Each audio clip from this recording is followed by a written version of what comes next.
Ethan gripped the steering wheel, tighter, tighter still. His knuckles, bone white, reflected the pale moonlight filtering through the ancient trees.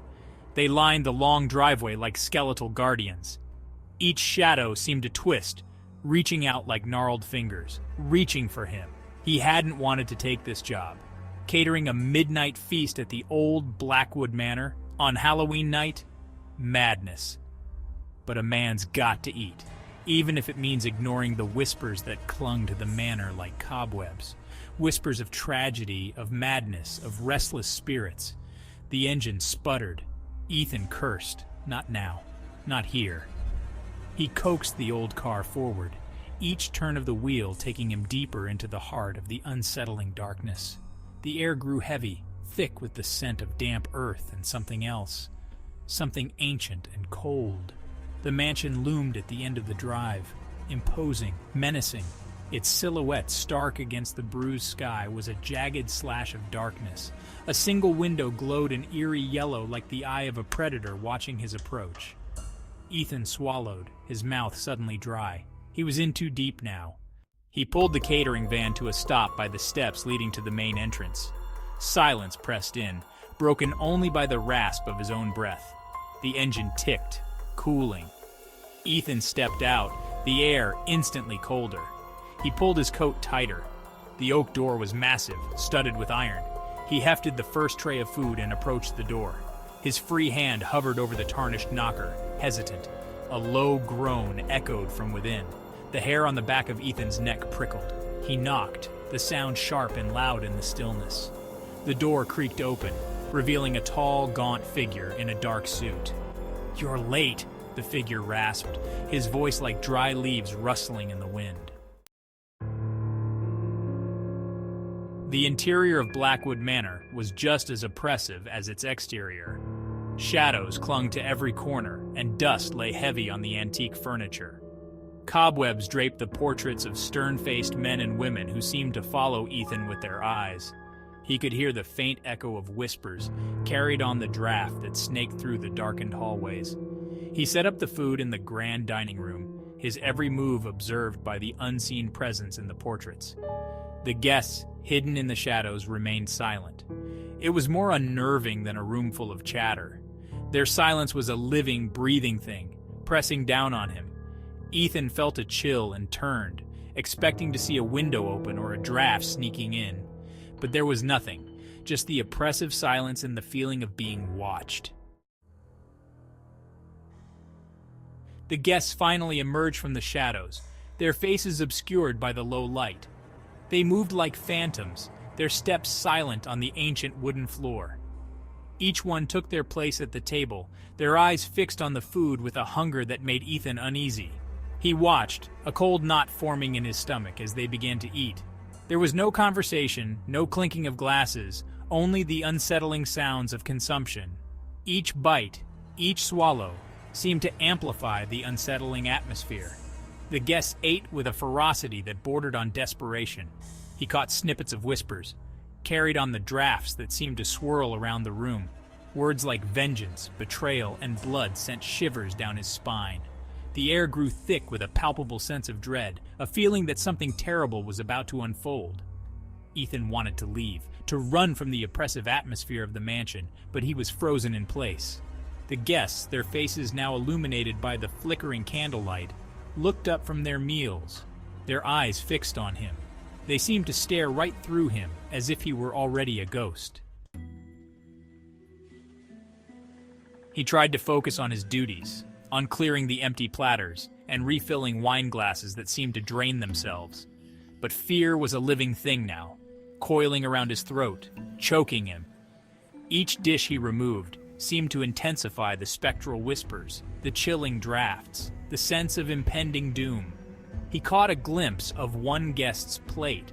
The food was gone, but in its place was a pile of ash, still smoking. Ethan blinked, his mind struggling to process what he was seeing. When he looked again, the ash was gone. He glanced at the other guests, but no one else seemed to notice. The room seemed to grow colder, the air thick with the smell of damp earth and decay. The whispers intensified, swirling around him like a chorus of tormented souls. He could feel their eyes on him, cold and hungry, and he knew with chilling certainty that he was no longer just a caterer. He was a part of their feast.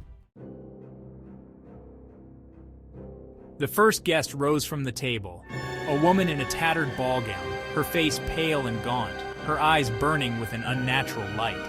She glided towards him, her movements jerky and unnatural. Ethan stumbled back, knocking over a tray of glasses. The clattering sound echoed through the silent room, momentarily breaking the spell. The woman paused, tilting her head as if listening to a distant sound. Then, a look of recognition spread across her face. It wasn't a pleasant expression. It was filled with a chilling blend of rage and sorrow. She opened her mouth and a low moan escaped her lips. Other guests began to rise, their eyes fixed on Ethan with the same disturbing intensity. Whispers escalated into murmurs, then into a cacophony of voices, all speaking at once. The room spun, the air thick with their spectral rage. He felt trapped, like a fly caught in a spider's web.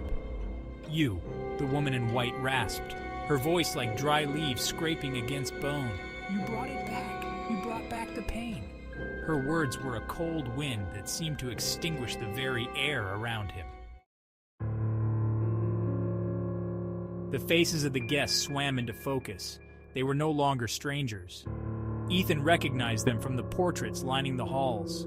The stern-faced men and women he had thought were merely paintings were now flesh and blood, or rather, something in between.